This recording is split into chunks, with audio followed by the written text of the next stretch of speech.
સુરત જિલ્લાના કારેલી ગામે ગંગાધરા ચાર રસ્તા નજીક આવેલ દૂધ ગંગા સુપરસ્ટોરની સામેની દુકાન નંબર 1માં સ્થાપિત હિટાચી કંપનીના એટીએમમાં ચોરીનો નિષ્ફળ પ્રયાસ થયો છે। અજાણ્યા ચોરે એટીએમમાં રાખેલા રૂપિયા ચોરવાના ઈરાદે દુકાનમાં ઘૂસી એટીએમ મશીનની લોખંડની પ્લેટને કટર વડે કાપવાનો પ્રયાસ કર્યો।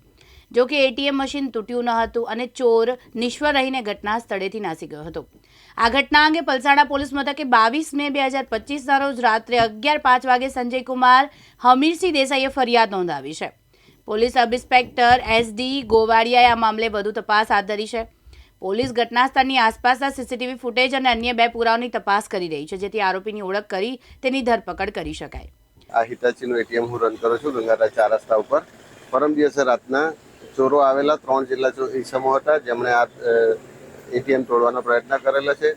જેમને પાણીની તરસ લાગતા અથવા તો કંઈક પાણીની જરૂર પડતા એ મારી સામેવાળી દુકાને આવીને પાણી લેવા આવેલા તે જે સીસીટીવી કેમેરામાં કેદ થયેલ છે।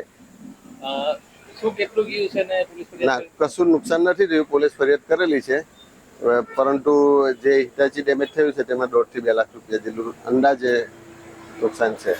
રમેશ ખંભાતી, દિવ્યાંગ ન્યૂઝ, કડોદરા, સુરત।